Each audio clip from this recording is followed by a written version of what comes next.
jaga kesehatan. Oke. Oke, untuk beliau latar pendidikannya, beliau dulu kuliah di Universitas Indonesia ya, sarjananya di program studi psikologi ya, lalu mengambil juga master degree atau ya program master di psikologi industri dan organisasi ya di UI juga, dan lulus tahun 2016. Oke, untuk aktivitas saya saat ini, oke, beliau sedang jadi mahasiswa pasca sarjana, betul ya, di Universitas Pancasila, mengambil manajemen ya. Kemudian juga sebagai education manager di Student Care, yang teman-teman tahu, yang di Fatmawati kalau ada yang teman tahu. Kemudian juga sekarang menjadi chairman ya, atau ketua di Keluarga Alumni Muslim SMA 28 ya. Kalam 28 ya. SMA 28. Oke, itu profil sedikit terkait beliau. Oke.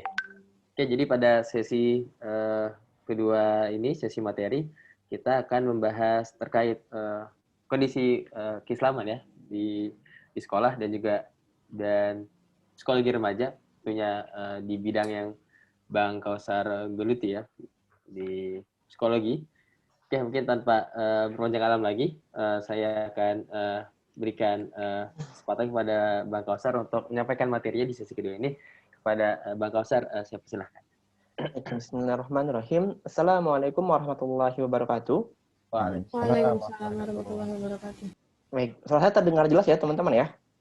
Jelas. Jelas ya? Oke. Baik teman-teman, saya mohon izin untuk share screen ke teman-teman semua, itu ya, terkait dengan pemaparan di pagi hari ini.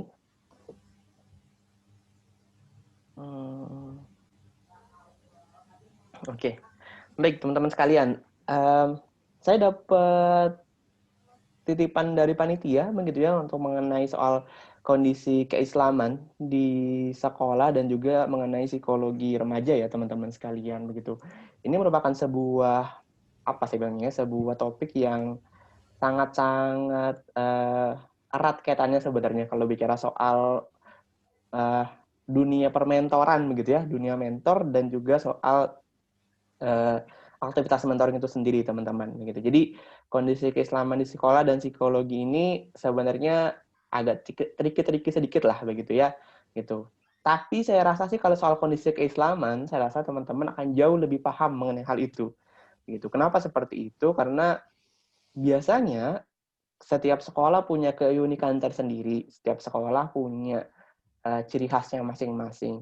Dan nanti kita bisa discuss itu lebih lanjut di sesi diskusi ya teman-teman, insya Allah seperti itu. Slide saya juga nggak banyak, insya Allah di pagi hari ini, jadi semoga nanti bisa lebih dimaksimalkan di bagian diskusinya saja ya teman-teman seperti itu. Sedikit perkenalan tadi sudah disampaikan ya sama Farhan, bahwasanya nama saya Muhammad Kausar, teman-teman bisa manggil saya Kausar. Itu hari ini akan memaparkan mengenai tadi yang sudah sempat kita bahas di awal. Dan kenapa ini akhirnya menjadi sebuah hal yang perlu didiskusikan, begitu ya? Saya mungkin akan mencoba mengangkat teman-teman dari sebuah tinjauan studi ya, gitu ya, di Journal of Abnormal Psychology yang terbit di tahun 2019 di bulan Maret, teman-teman, gitu ya. Ini ditelitinya memang di US ya, di Amerika Serikat, begitu, untuk partisipannya sendiri itu ada 600.000 orang di sana. Dan yang menarik teman-teman sekalian bahwasanya di Amerika Serikat begitu ya, temuannya menunjukkan bahwasanya pemuda di umur 18 sampai 35 tahun itu mengalami masalah kesehatan mental yang jauh lebih tinggi dari generasi yang kelahirannya 81 sampai 96. Nah, saya sih 81 sampai 96 ya, gitu ya, yang masuk angkatan itu tuh. Saya nggak tahu dah dibilangnya senior apa dibilang tua gitu ya, tapi saya masuknya bagian yang itu. Cuman artinya teman-teman objek dakwah kita di sekolah nanti ada penelitian ini teman-teman memang terkait hal itu. Memang di satu sisi ini kan penelitiannya memang di US ya, begitu ya, tapi memang semoga ini bisa jadi sedikit gambaran mengapa itu jadi sebuah hal yang jadi diskusi kita di pagi hari ini teman-teman semua. Gitu.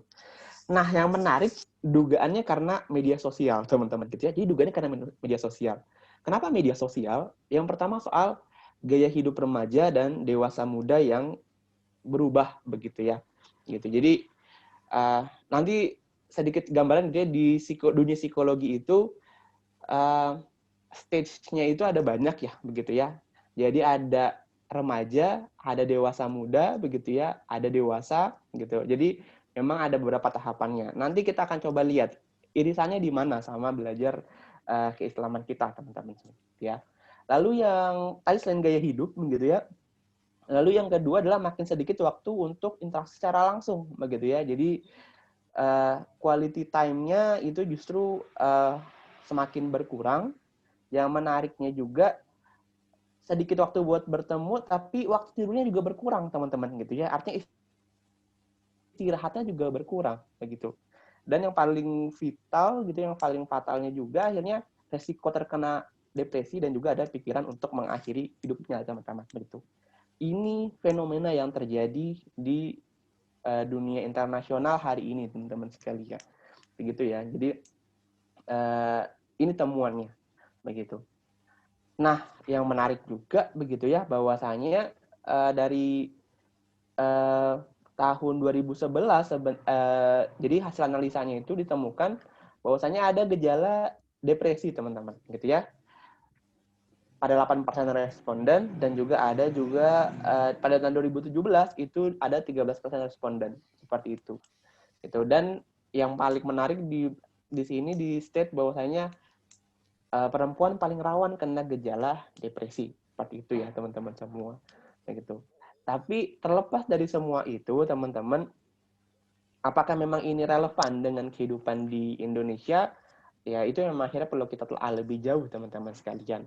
Tapi saya pikir mengenai soal gaya hidup, mengenai soal aktivitas dan segala macamnya, bisa dibilang Indonesia 11-12 lah sama kondisi umum masyarakat internasional, terutama teman-teman yang hidup di kota-kota besar gitu. Dan objek dakwah kita ada di kota-kota besar gitu ya, ada di Jakarta hari ini gitu, yang sangat-sangat metropolitan sekali kotanya, yang sangat-sangat up to date sekali, dan saya pikir akan sedikit banyak akan mirip lah teman-teman kondisinya.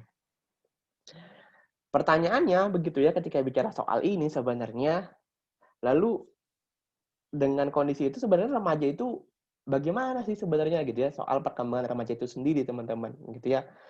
Kenapa ini perlu dikenali gitu ya? Karena kalau kita lihat, teman-teman, bahwasanya temuan ataupun soal itu kenapa bisa muncul analisisnya ke media sosial, karena memang remaja dianggap ada di fase peralihan begitu ya, yang sering terkenal kan seperti itu, bahwasanya fase peralihan dari anak-anak ke dewasa.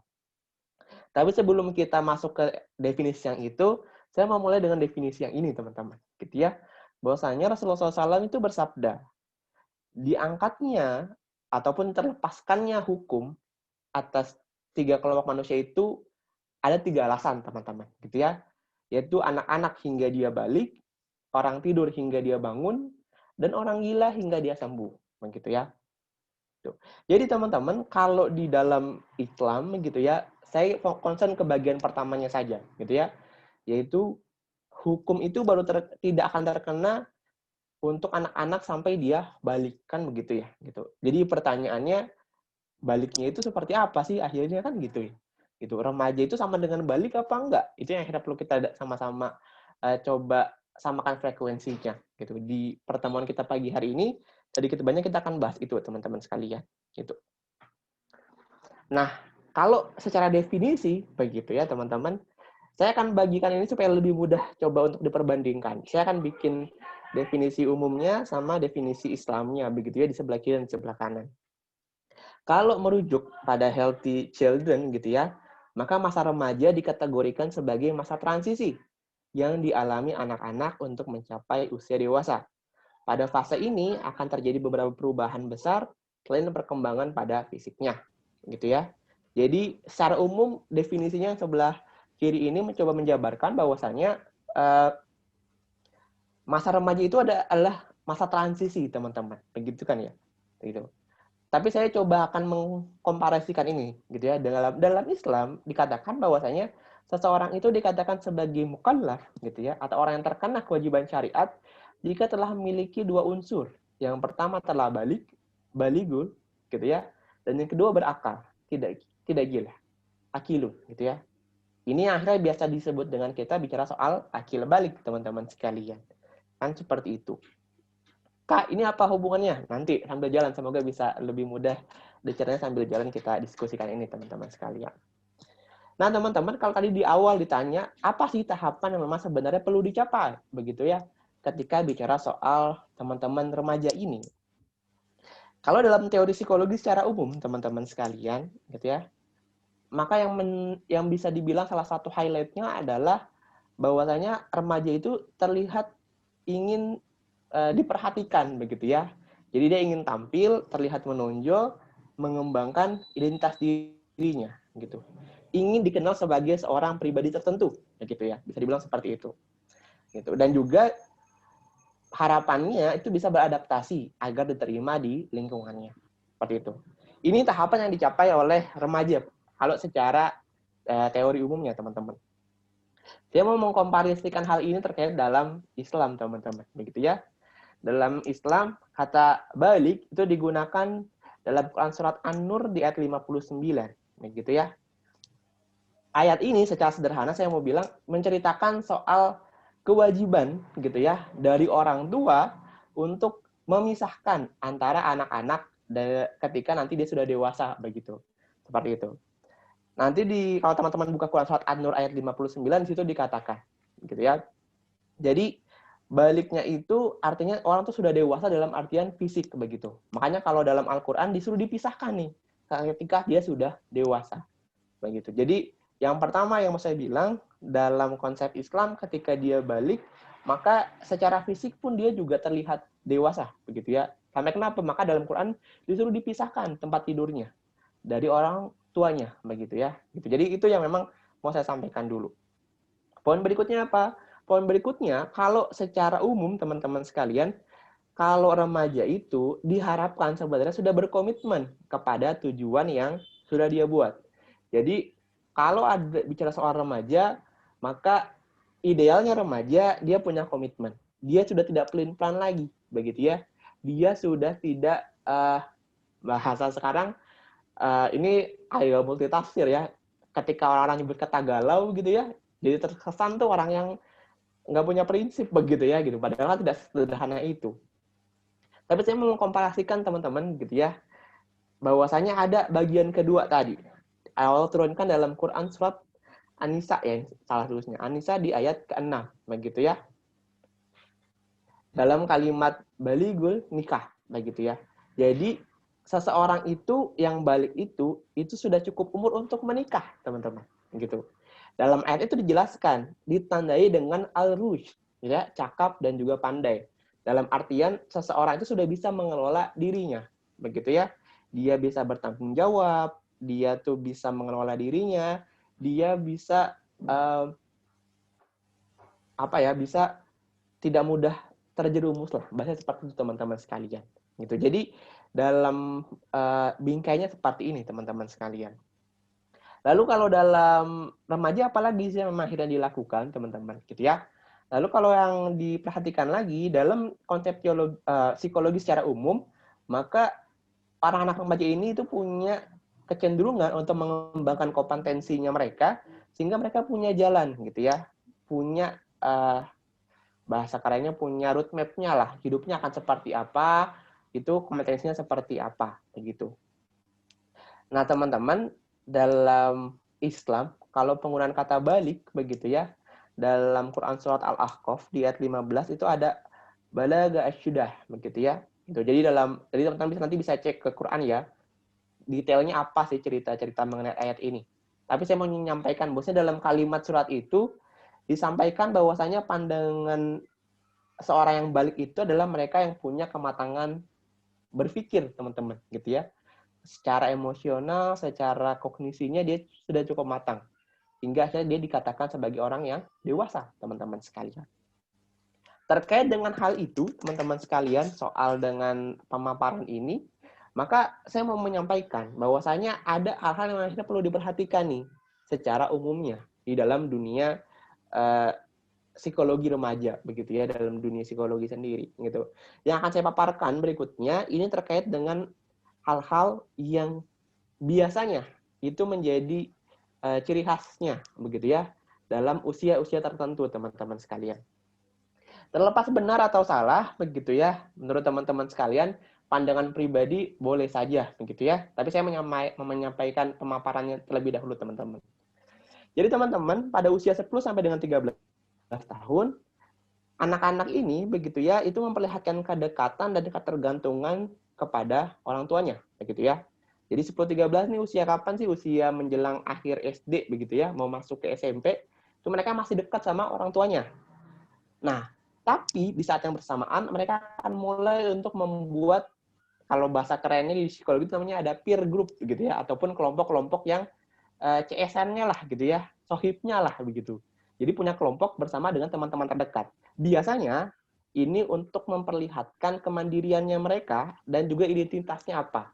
Gitu. Biasanya tuh ada kesamaan tuh. Peer ini tuh apa misalnya? Kalau zaman sekarang mungkin gitu ya, oh yang mungkin sama-sama suka hip hop gitu ya, atau sama-sama suka barat gitu, atau sama-sama suka anime misalnya, kayak gitu-gitu. Biasanya dia kan punya peer group tadi.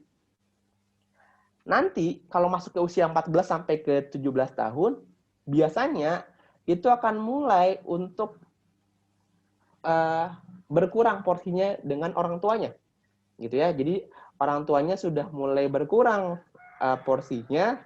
Nah, yang menjadi PR-nya buat kita semua para mentor biasanya, nah anak-anak ini mulai tertarik dengan lawan jenisnya, teman-teman. Begitu ya. Mulai tertarik dengan lawan jenisnya, gitu ya. Dan juga punya perubahan suasana hati yang bisa dibilang lebih dinamis gitu ya. Tidak stabil bahasanya begitu mungkin. Jadi sangat-sangat mudah terombang-ambing lah seperti itu.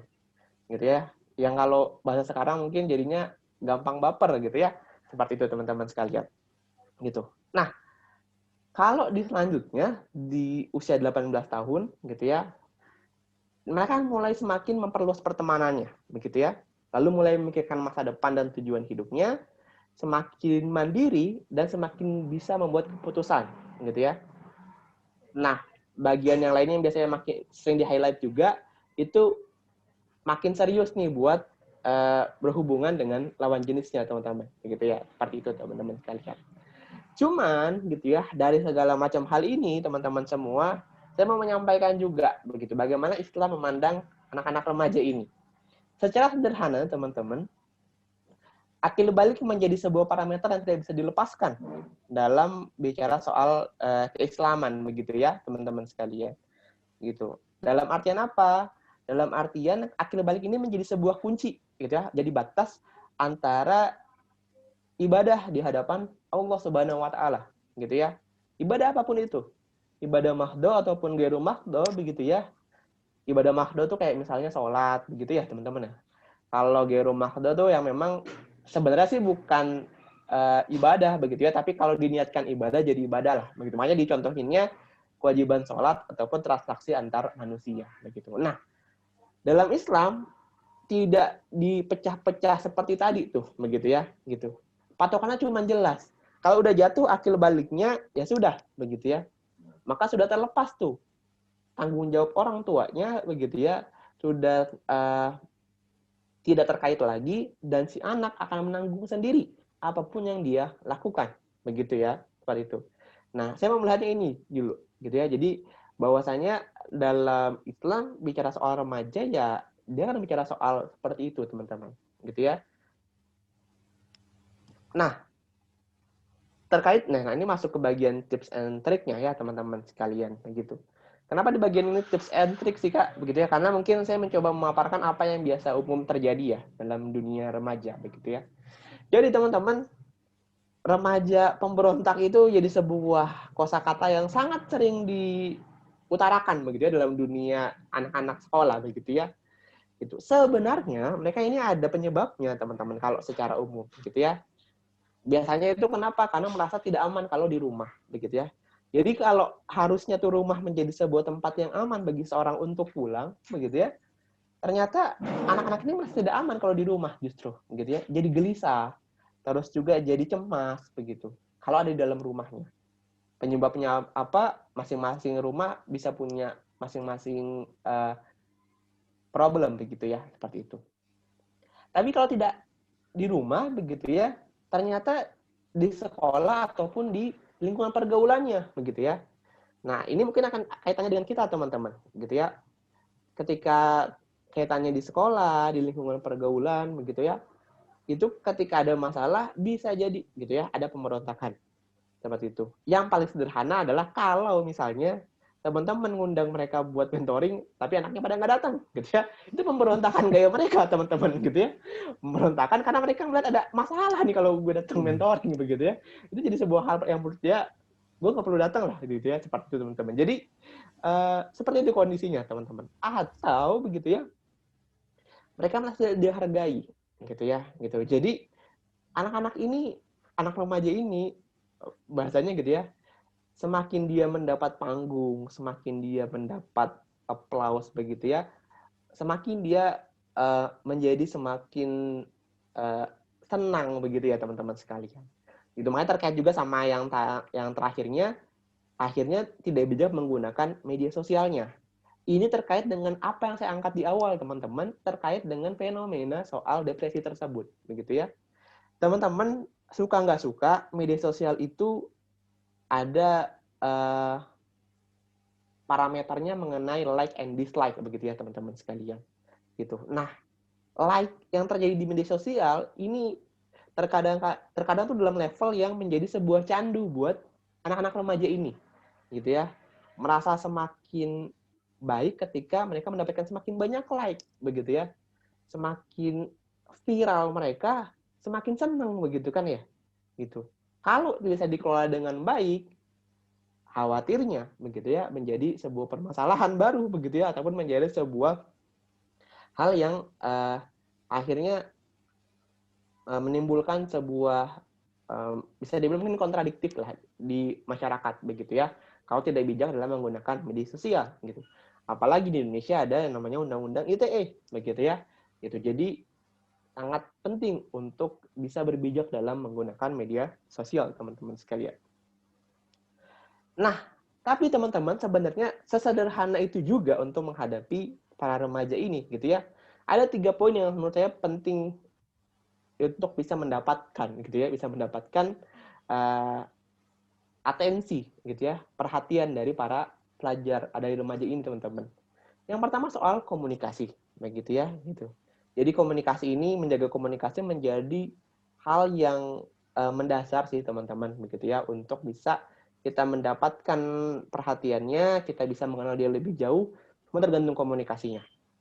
Komunikasi yang baik, komunikasi yang keren akan membuat orang itu bisa sampai ke level percaya, teman-teman, gitu ya. Jadi mempercayai seseorang itu sebuah proses, teman-teman. Mulainya dari komunikasi, begitu ya. Mulai dari ta'aruf, begitu ya. Mulai dari memperkenalkan diri, begitu ya. Dan makanya kalau dalam konsep Islam begitu ya, tahapannya jelas, ta'aruf, tafahum, sama tafakul begitu ya. Jadi dari mulai saling mengenal, saling memahami dan saling menanggung beban akhirnya begitu ya. Seperti itu. Nah, ini yang harapannya komunikasi itu seperti ini. Lalu yang kedua, bicara soal menghargai pendapat gitu ya. Jadi pendapat ini teman-teman bukan dalam artiannya kita tidak boleh menyalahkan ya, bukan teman-teman. Gitu. Mengkritik boleh, menyampaikan pemaparan boleh gitu ya, saling berdebat juga boleh gitu ya, tapi melakukan penghakiman ini yang tidak boleh begitu ya. Jadi kalimat-kalimat kayak salah tuh kan harusnya gitu-gitu itu menjadi sebuah hal yang akhirnya akan menimbulkan pertikaian yang tak berkesudahan teman-teman begitu ya gitu. Nah, bagian akhirnya sebenarnya kalau bicara soal ngadepin teman-teman remaja ini bicara soal dilibatkan dalam membuat rule of game-nya lah, begitu ya, peraturannya sendiri, begitu ya. Gitu. Jadi yang paling sering dilakukan seperti itu. Jadi kita bukan sistemnya otoriter begitu ya teman-teman, tapi mencoba mengajak mereka merumuskan. Walaupun kita juga sudah punya rambu-rambunya gitu ya, seperti itu. Tapi tetap mereka dilibatkan dalam proses pembuatannya teman-teman sekalian. Begitu. Nah, teman-teman mungkin kalau ini tambahan gitu ya, kalau terkait dengan kesehatan mental begitu di teman-teman remaja gitu ya, maka poinnya soal ini ya. Saya kalau mau akan bilang sebenarnya pada umumnya soal ada aktivitas yang dia produktif teman-teman begitu ya. Gitu. Jadi selama mereka melakukan aktivitas, selama mereka berkarya, maka orang tuh bakal sehat kok mentalnya begitu ya. Gitu. Tapi kalau jadi nggak sehat tuh kalau dia tidak melakukan aktivitas apa-apa gitu ya.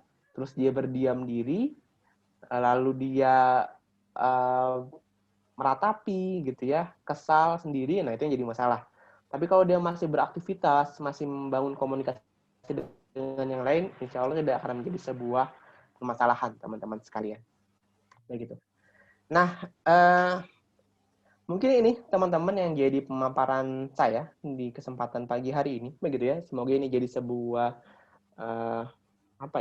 buah informasi yang mungkin nggak baru sih, tapi semoga ini bisa merefresh lah pemahaman teman-teman terkait dengan hal tersebut. Gitu. Saya pikir sih kalau bisa dimaksimalkan soal diskusinya teman-teman, begitu ya. Karena kita punya waktu, kalau saya nggak salah ada sekitar 20 menit dari panitia. Gitu. Jadi monggo kalau mau lebih banyak explore di sesi diskusinya saja.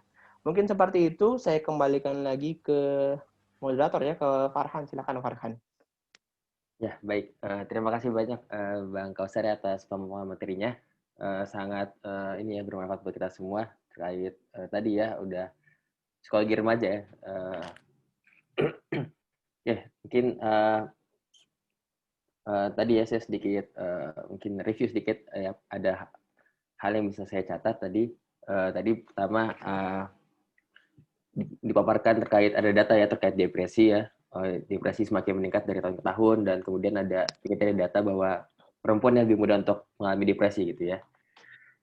Lalu terkait tadi ada dari pandangan Islam bahwa hukum ya tidak akan dibebani kepada anak-anak hingga balik ya. Jadi kita di umur-umur yang hukum itu sudah dijatuhi kepada kita gitu ya. Kita harus berhati-hati terhadap apa yang kita lakukan gitu ya. Dan juga tadi juga Bang Kauser sudah bandingkan ada definisi secara umum dan Islam, bagaimana tahapan untuk mencapai apa tadi sesi remaja, apa yang di apa gitu ya ciri-cirinya gitu ya. Jadi kalau tadi saya coba sedikit paparkan. Jadi kalau di secara umum gitu tahapan dicapai kalau secara umum tadi bukan Islam ya. Pandangan umum bahwa remaja itu udah terlihat menonjol dan mereka ingin mengembangkan identitas dirinya gitu ya. Dan berusaha untuk beradaptasi agar bisa diterima di lingkungannya. Lalu kalau di definisi di pandangan Islam bahwa balik itu adalah kedewasaan ya, yaitu fisik gitu. Juga tadi juga dipaparkannya di tahapan-tahapan usia 10 sampai 13, ada 14 sampai 17 dan mungkin yang relate sama kita yang 18 ke atas ya.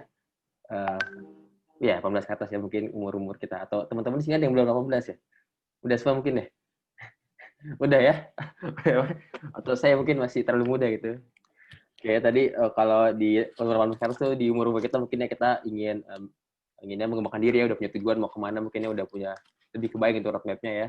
Terus juga ingin memperluas pertemanan, gitu, punya pertemanan yang luas gitu. Kemudian ini mungkin ya virus merah jambu ya, sudah tertarik dengan lawan jenis ya, sudah lebih kepikiran ke depannya bagaimana. Oke, kemudian juga tadi disebutkan ya bahwa apa sih penyebabnya remaja itu mulai berontak ya, kayak tadi nggak nyaman di rumah, tadi mungkin nggak ikut mentoring ya, mungkin dia punya masalah tapi nggak bisa menyampaikan dengan baik itu mulai berontak gitu ya. Kemudian juga tadi diberikan tipsnya, mungkin terakhir ya tipsnya tadi bagaimana kita bisa menghadapi kondisi remaja tersebut, yaitu dengan kita punya komunikasi yang baik, terus saling menghargai pendapat, dan juga diikuti ya kalau kita buat peraturan gitu, diikuti mereka maunya apa, kebutuhan mereka apa sih, jangan sampai kita melawan mereka gitu ya. Oke, mungkin itu aja sedikit terkait review tadi materi dari Bang Kausar ya, yang sangat membuka gitu ya terkait psikologi remaja. Oke, sekarang kita masuk ke sesi tanya jawab ataupun diskusi. Mungkin teman-teman nih yang sebagai pandangan menti ataupun mentornya di sini Misalnya kita tanyakan kepada Bang Kausar ataupun diskusi terkait hal-hal yang sudah kita hadapi maupun kita kepo nih misalnya pengen tahu. Kepada teman-teman yang mau ditanyakan silahkan bisa raise hand ataupun bisa tanya di kolom chat ya.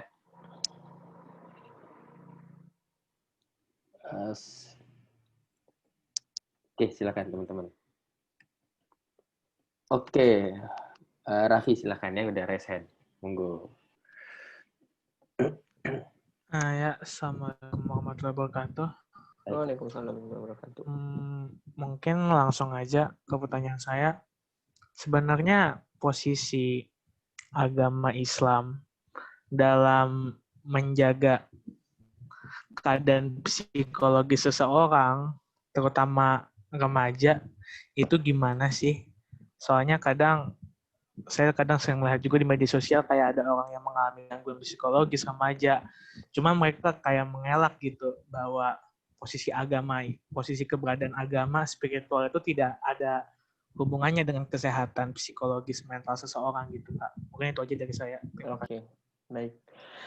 Oke, tadi pertanyaan Raffi terkait dengan bagaimana posisi agama terkait dengan kesehatan mental begitu ya, ataupun terkait dengan psikologi. Teman-teman, saya kalau dalam diskusi mengenai hal ini, saya akan bilang bahwasanya agama itu menjadi sebuah landasan fundamental begitu ya, landasan mendasar dalam hal ini terkait kesehatan mental seseorang begitu. Kenapa seperti itu? Jadi gini teman-teman, kalau terlepas dalam artian kita bicara soal jadi gini, agama ini kan sebuah hal yang kompleks sebenarnya. Diatur segala sesuatunya kita dari mulai kita bangun tidur sampai kita bangun tidur lagi, begitu ya. Jadi dari mulai kita tidur, kemanapun kita sampai kita tidur sampai kita bangun lagi itu diatur sebenarnya dalam agama ini, begitu. Sehingga sebenarnya kalau gitu ya, kenapa Rasulullah bilang setelah berpegang pada dua hal maka mereka akan selamat di dunia dan akhirat, begitu ya. Ketika berpegang kepada Al-Quran dan juga Sunnah, begitu ya. Itu yang menjadikan pegangan dasarnya seperti itu. Cuman kalau itu kan ngelihatnya saja sudah berat kadang-kadang, begitu ya. Wah, ngelihat Al-Quran setumpuk begitu. Belum lagi kalau kitab-kitab Sunnah, begitu ya. Belum lagi kalau belajar fikih gitu ya, belum belajar sirah, belum belajar akhlak, wah macam-macam segala macam. Akhirnya terlihat sebegitu kompleksnya seperti itu. Tapi teman-teman sekalian, sebenarnya kalau kita mau lihat yang paling sederhana banget sebenarnya, gitu ya. Saya akan bilang apa yang disampaikan oleh Rasulullah begitu ya.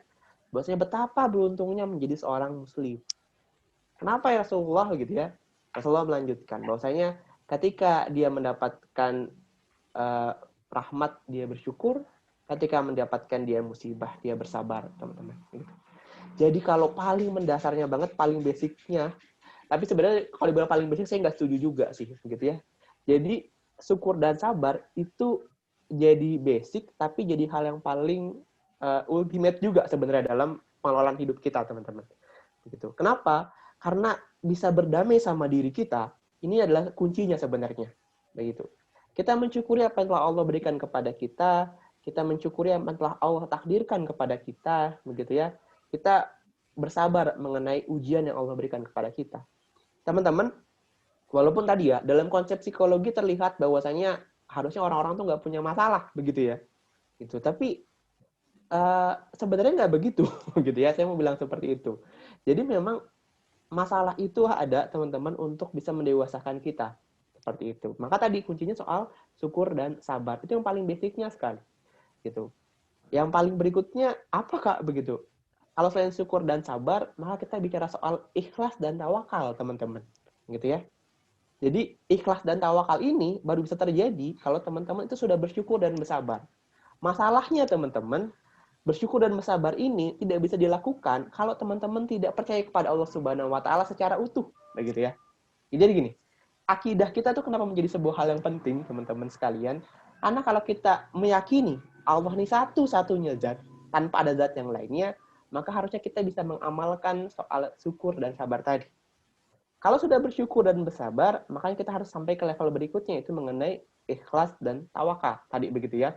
Ikhlas tuh benar-benar merelakan lah begitu ya, apapun yang ada dalam hidup kita, Begitu, tawakal tuh benar-benar bergantung kepada Allah Subhanahu wa taala.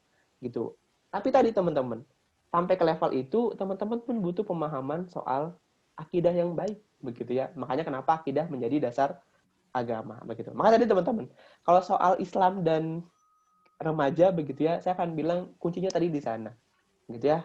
Kalau teman-teman, jadi saya selalu akan memberikan applause tertinggi buat teman-teman yang bersedia menjadi mentor. Kenapa? Gitu. Karena mentor berusaha untuk menghadirkan itu. Menghadirkan orang-orang untuk percaya kepada Robnya, begitu. Jadi kalau ditanya, Kak jadi mentor sebenarnya kenapa sih begitu ya?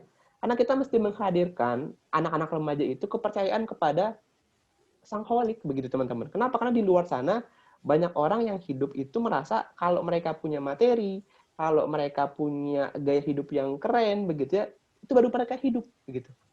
Padahal tadi kalau kembali ke basicnya, bahwasanya harusnya kita bersyukur dan bersabar, teman-teman, begitu. Nah, tapi tadi orang disuruh bersyukur dan bersabar, kalau tidak mengenal Allah, bagaimana, begitu. Sementara materi paling awal kita itu mengenai marifatullah, kan begitu ya, seperti itu ya. Jadi kalau teman-teman tidak mengenalkan Allah, ya semakin, mungkin saya akan bilang semakin sedikit orang-orang yang akan bersyukur dan bersabar di Indonesia ini, teman-teman, begitu. Jadi kehadiran kita itu untuk mengenalkan mereka semua kepada Allah Subhanahu Wa Taala, dan semoga harapannya dengan itu mereka menjadi orang-orang yang lebih baik, orang-orang yang lebih solehah, begitu ya, dan bisa memberikan kebermanfaatan buat semua orang, begitu. Jadi hubungan sebab akibatnya kurang lebih seperti itu, begitu ya, Raffi, seperti itu. Terima kasih banyak, Kak.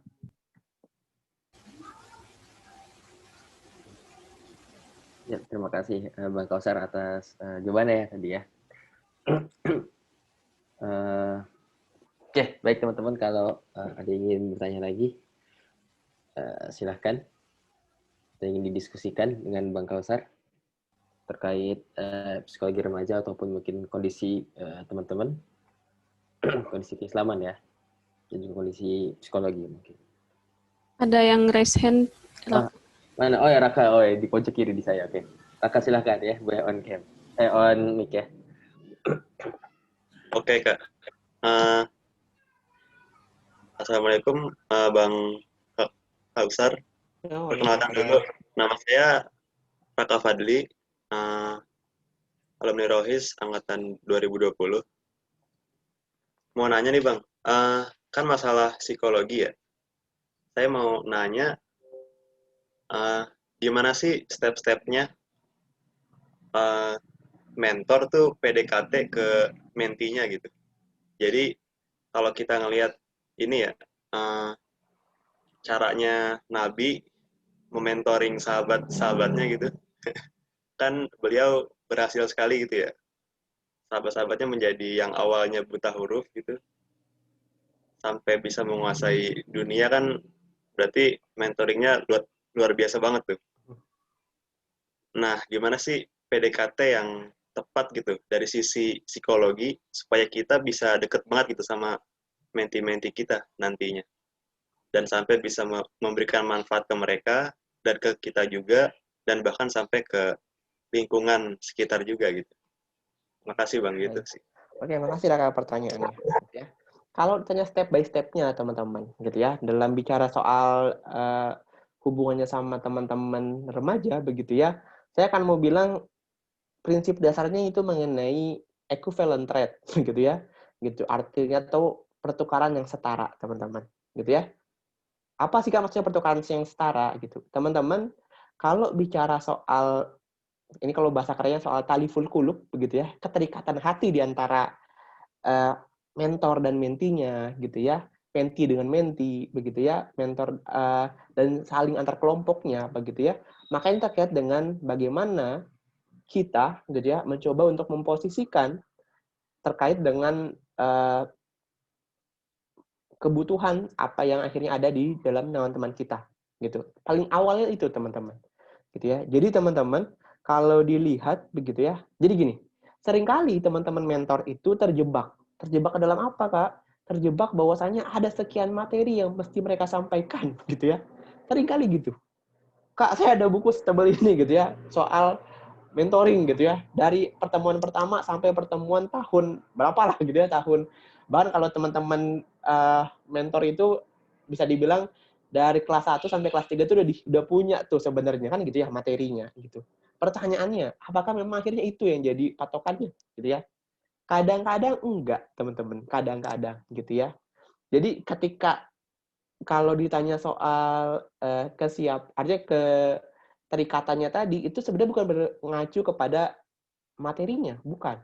Tapi bagaimana adik-adik kita menerima kita, gitu ya, sebagai mentornya, gitu. Apakah mungkin kalau mentornya ini diterima sama mentinya, kalau mereka nggak pernah berkenalan, teman-teman, gitu ya. Kalau mereka tidak pernah menjalankan apa-apa yang jadi stepnya silaturahim. Buat saya yang paling simpel, teman-teman menjalankan 3 step yang dijalankan oleh Umar bin Khattab, begitu ya.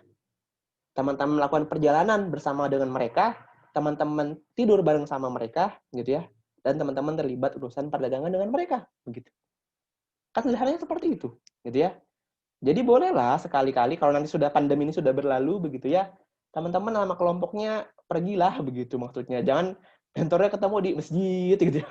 Hari ini di masjid, besok di masjid lagi, besok di masjid lagi, besok, begitu terus, gitu ya. Gitu. Jadi nggak perlu teman-teman kadang-kadang, gitu ya. Materinya sama-sama marifatullah, gitu ya. Cuman hari ini kita perjalanan dari SMA 34 ke Bogor misalnya, begitu ya. Kita ngelihat sepanjang jalannya ada apa aja, begitu ya. Lalu bagaimana berinteraksi sama orang-orang yang baru kita ketemu di jalan, gitu ya. Baru kita ketemu di sana, begitu ya. Kita mencontohkan, gitu ya.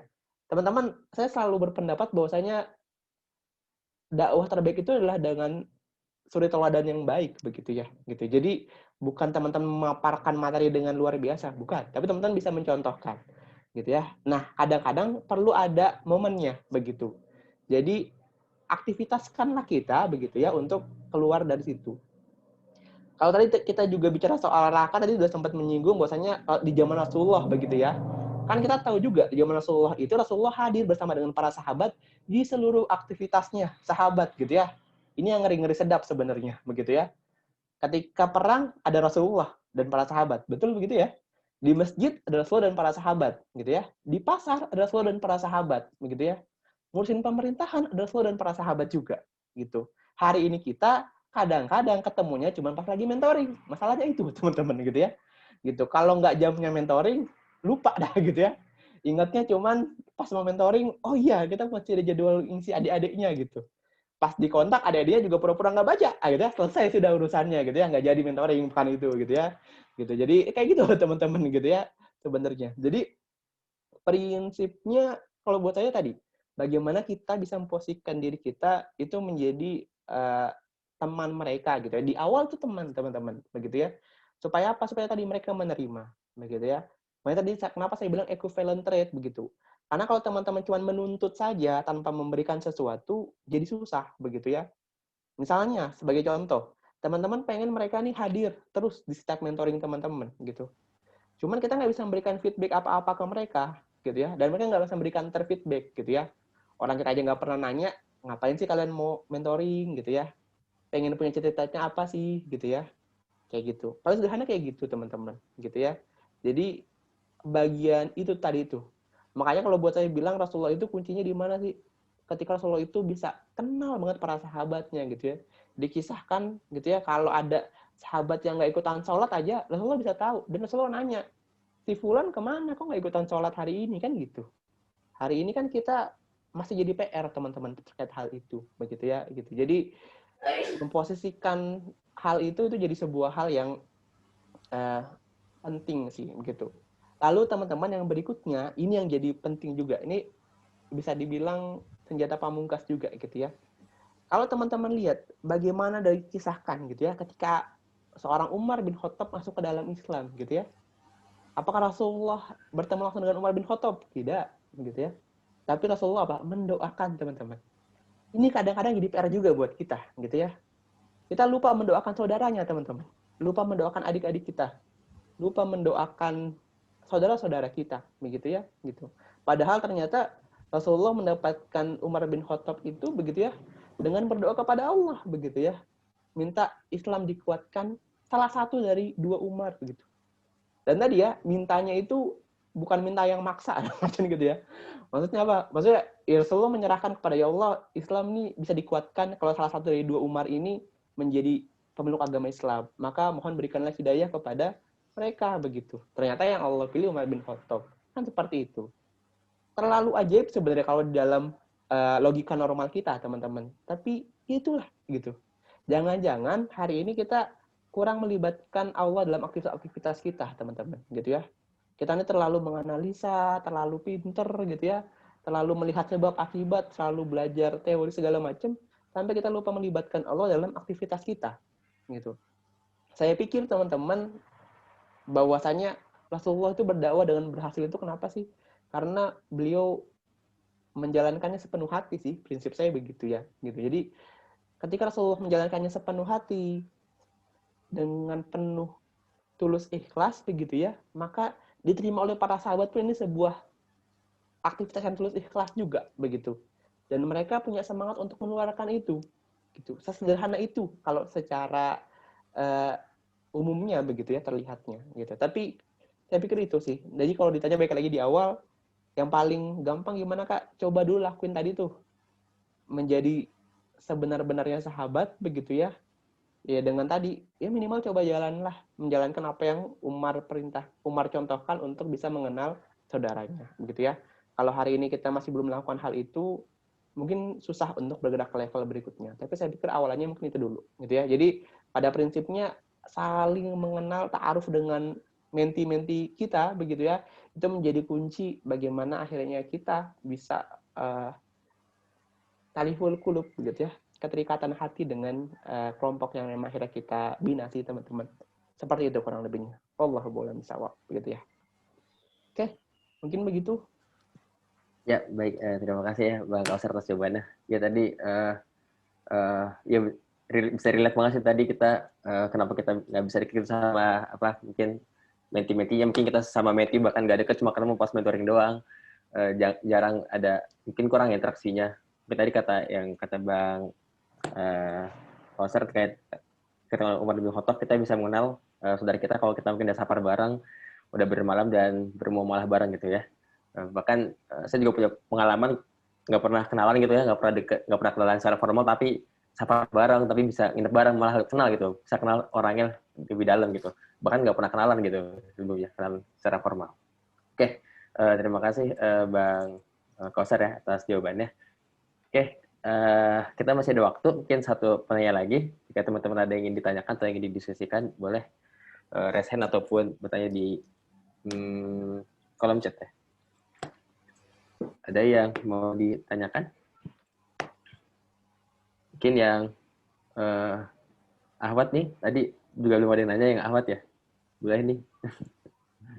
Oh iya, oke. Orin ya? Oke, silakan Orin, boleh. Silakan. Masih di mute ya? Oke. Yep. Assalamualaikum warahmatullahi wabarakatuh. Waalaikumsalam. Aku Riana dari 34 2020. Emang 2020 semua ya? Enggak semuanya. Jadi ini Kak, aku mau nanya. Enggak semua sih, oke maaf. Sebenarnya aku mau nanya di luar konteks mentoring. Jadi kan ini materinya lagi tentang psikologi remaja dalam pandangan Islam. Terus tadi sempat disinggung juga tentang bersyukur sama bersabar. Terus aku tuh ya udah intinya mau nanya, bingung aja gimana cara kita nyimbangin gimana ya kalau misalnya kita lagi dihadapin suatu masalah yang kita kurang suka sama kondisi itu.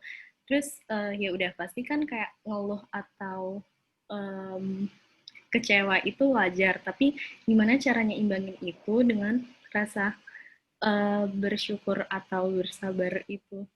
Kayak aja batasannya itu sampai mana? Baik. Oke.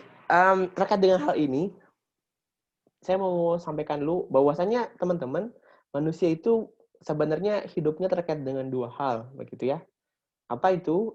Mengenai satu itu ekspektasi, yang kedua realita, gitu ya. Jadi seseorang itu menjadi bahagia ketika realitanya lebih tinggi daripada ekspektasinya, gitu ya. Lalu orang itu menjadi sedih ketika realitanya itu lebih rendah daripada ekspektasinya. Jadi sederhananya gimana dong Kak gitu ya. Maka paling sederhananya adalah ketika kita melakukan sebuah ekspektasi, bersiaplah dengan kemungkinan terburuk yang mungkin terjadi. Gitu ya. Itu yang paling step awalnya dulu gitu ya. Kenapa? Karena tadi kita bicara soal ekspektasi dan juga realita begitu. Seringkali gitu ya, seringkali orang-orang itu punya ekspektasi yang tinggi tapi nggak siap menerima realita yang apa saya bilangnya ya, yang tidak sesuai lah ya begitu. Contoh sederhananya misalnya, ekspektasinya pengen jadi juara kelas begitu ya, seperti itu. Ternyata realitanya cuman jadi apa misalnya? Taruhlah peringkat 10 begitu ya, gitu ya. Apakah peringkat 10 itu nggak bagus? Kan lumayan juga lah ya, begitu kan. Tapi ini saya lagi terkait dengan penerimaan kan begitu ya. Kuncinya sih sebenarnya saya akan bilang bagaimana kita itu bisa, ini kalau bahasa psikologinya itu berdamai dengan diri sendiri, teman-teman, gitu ya. Gitu. Jadi banyak permasalahan psikologi itu karena kita tidak bisa menerima diri kita. Lucu ya sebenarnya gitu ya. Karena gini, kenapa dibilang lucu teman-teman? Kalau buat saya, ini di teori psikologi nggak ada sih ya gitu. Tapi yang saya paparin teman-teman jadi gini. Kalau kita percaya bahwasanya Allah itu menciptakan manusia sebagai sebaik-baiknya makhluk, maka harusnya kita juga percaya bahwasanya apa yang Allah berikan kepada kita itu adalah yang terbaik buat hidup kita. Pertanyaannya, jangan-jangan ketika kita melakukan sesuatu, kita tidak melibatkan Allah di sana, gitu ya. Punya pengen jadi juara 1, begitu ya, tapi lupa untuk melibatkan Allah di perjalanannya. Gitu. Kenapa? Bunyi ayatnya jelas, teman-teman. Bisa jadi kamu menyukai itu, tapi Allah pikir itu bukan yang terbaik buat kita, gitu. Atau bisa juga ternyata kita tidak menyukai sesuatu, tapi menurut Allah itu yang terbaik buat kita, gitu. Bunyi ayatnya jelas, teman-teman, seperti itu. Maka tadi kan pertanyaannya begitu jadinya kalau balik lagi ke kita. Apakah kita sudah memahami dengan kondisi itu? Makanya saya bilang syukur dan sabar ini menjadi sebuah hal yang basic tapi di sebuah hal yang ultimate juga. Kenapa? Karena harusnya kalau syukur dan sabar ini kelar, teman-teman begitu ya, bab ini itu kelar semua hidup kita dalam artian gitu. Kenapa? Teman-teman gini, kalau orang itu bersyukur dan bersabar, maka harusnya dia menjalankan fungsi dia sebagai seorang manusia. Apa sih fungsi manusia? Di Al-Quran jelas fungsinya manusia. Ya, bahwasanya tidaklah aku menciptakan jin dan manusia kecuali untuk beribadah kepadaku, begitu ya. Jadi nggak ada ceritanya. Dalam Al-Quran itu Allah bilang diciptakan jin dan manusia untuk menjadi influencer, gitu ya, untuk jadi dokter, jadi psikolog, gitu ya, jadi insinyur. Enggak, teman-teman, gitu ya. Tapi jadi orang-orang yang beribadah kepada Allah. Makanya tadi bisa jadi kita ini beribadah kepada Allah tadi tuh menjadi seorang insinyur untuk beribadah kepada Allah, begitu ya. Menjadi seorang entrepreneur untuk beribadah kepada Allah, begitu ya. Menjadi seorang akademisi, gitu ya, untuk menjadi beribadah kepada Allah, begitu ya. Jadi teman-teman tadi fungsi manusia itu untuk beribadah kepada Allah, begitu ya. Seringkali akhirnya kita yang mengotak-ngotakan, begitu ya. Sehingga ketika nggak sesuai dengan kita kecewa, gitu ya. Maka yang paling parah gitu ya, kalau ada kondisi di mana kita akhirnya menyalahkan Allah begitu ya. Gitu. Jangan sampai naudzubillah min dzalik teman-teman. Kondisinya kalau sampai akhirnya menyalahkan Allah gitu ya. Mempertanyakan, ya Allah kok gini banget hidup gue gitu. Kok gini banget hidup saya? Pertanyaannya perlu dicek dulu sebelum sampai ke sana. Apakah kita benar sudah hidup untuk Allah gitu. Kenapa? Karena bunyinya jelas. Inna sholati wa nusuki wa mahya wa mati lillahi rabbil alamin gitu ya. Sesungguhnya salatku, ibadahku, hidupku, matiku untuk Allah Subhanahu wa taala gitu ya. Jadi kalau kita kecewa gitu ya, ya perlu dicek teman-teman begitu ya. Apa benar kita sudah menjadikan Allah sebagai tadi. Maka tadi kalau nyambung juga sama pertanyaan Raffi di awal ya, gitu ya, terkait dengan agama dan juga kita gitu ya. Ini tadi saya bilang, maka akidah ini menjadi dasar tapi dia tadi gampang-gampang susah lah begitu ya. Teorinya gampang teman-teman.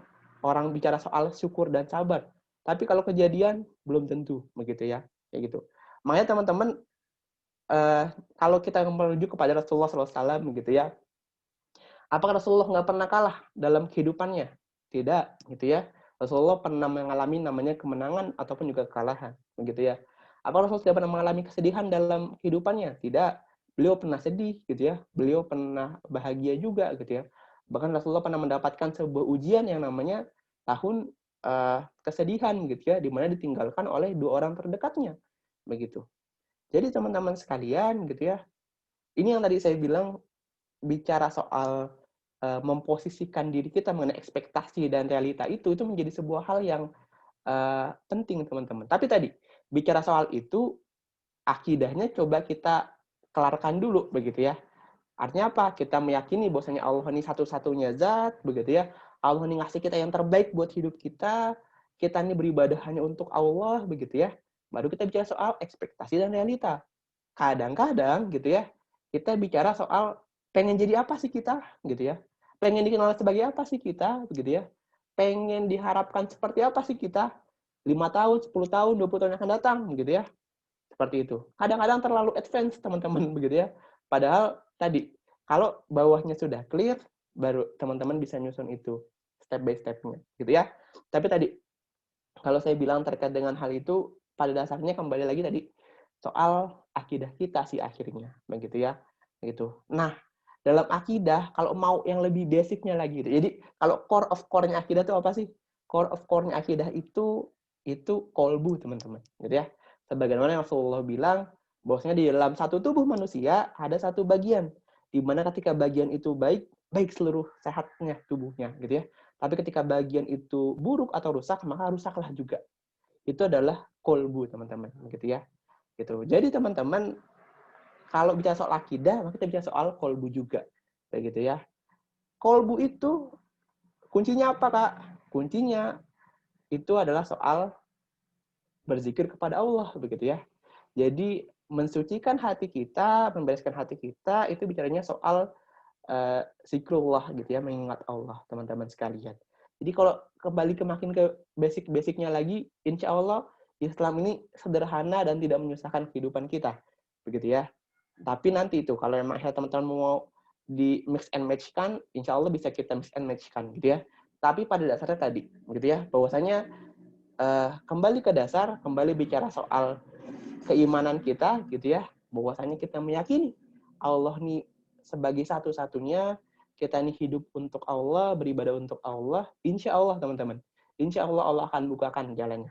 Kenapa? Karena Allah sudah bilang ya, Allah sudah janjikan bahwasanya siapa yang berniaga dengan Allah, gitu ya, Allah akan beri balasan yang terbaik, begitu ya. Jadi siapa yang menolong agama Allah, insya Allah akan Allah tolong hidupnya.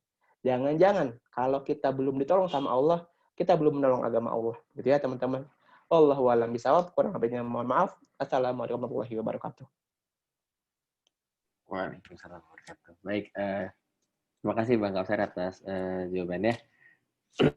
Oke, dengan pertanyaan tadi terakhir dari Orin ya tadi ya, berarti karena waktu juga sudah habis, berarti berakhir juga untuk sesi tanya jawab kita kali ini ya, di sesi kedua ini. Oke, sebelum kita tutup di sesi kedua ini, kita mau ada sesi foto juga ya, dokumentasi bersama Bang Kausar.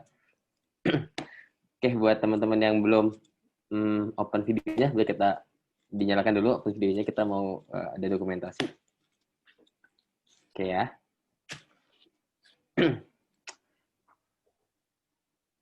Oke. Oke ya. Oke, siap. Oke ya, kita coba ya. 1 sampai 3 ya. 1, 2, 3. Ada suaranya ya? Ada suaranya, keren banget. Keren banget emang. Biar kayak kamera. Sekali lagi ya. Baik ya. Oke. 1, 2, 3. Oke, terima kasih teman-teman. Ya. Oke ya. Oke, sekali lagi saya ucapkan kepada terima kasih saya ucapkan kepada Bang Kausar yang telah bersedia berkenan menjadi pemateri sesi kedua ini. Semoga apa yang dipaparkan bisa jadi amal jariah buat Bang Kausar, jadi bermanfaat buat kita semua, berkah dan bisa kita amalkan ya. Amin. Insyaallah. Oke, kepada Bang Kausar terima kasih ya untuk Bang Kausar. Silahkan ya kalau ingin sudah ada kesibukan lain, kemudian sudah azan juga, boleh untuk meninggalkan. Mohon izin pamit ya teman-teman semua. Ya. Terima kasih Bang. Ya, terima kasih Bang Kausar. Oke, ya baik buat teman-teman semua. Tadi ya sudah berakhir untuk sesi kedua kita. Kita masih ada satu sesi lagi ya, sesi praktek bersama mentor kita, mentor generasi milenial di era apa? Di era Di era revolusi industri 4.0. Nah, yang agile dan resilient terhadap Disrupsi teknologi. Disrupsi teknologi, oke ya. Kak Hanin ya, the one and only ya. Oke, semoga teman-teman masih semangat ya untuk sesi 3 sesi praktek terkait apa Kak Hanin mau bahas apa nanti? Akan main-main aja nanti. Main-main ya, happy-happy ya. Kita praktekin yang tadi, coba kita praktekin di sesi ketiga nanti. Oke, itu nanti setelah zuhur ya, sekitar 12.40 ya, teman-teman bisa istirahat dulu, bisa sholat, bisa makan siang, bisa rebahan dulu sedikit, jangan sampai ketiduran. Terus kita lanjut lagi di sesi ketiga ya. Oke. Oke, Kak. Siap. Oke. Terus, mungkin kita cukup dulu, kita bisa isoma dulu sesuatu makan. Kita tutup sesi kedua ini dengan baca hamdalah. Alhamdulillahirrahmanirrahim. Oke, terima kasih ya teman-teman yang masih hadir sampai saat ini dari awal, di tengah-tengah. Terima kasih kehadirannya. Ditunggu di sesi ketiga sama Kak Hanin ya, di sesi ketiga.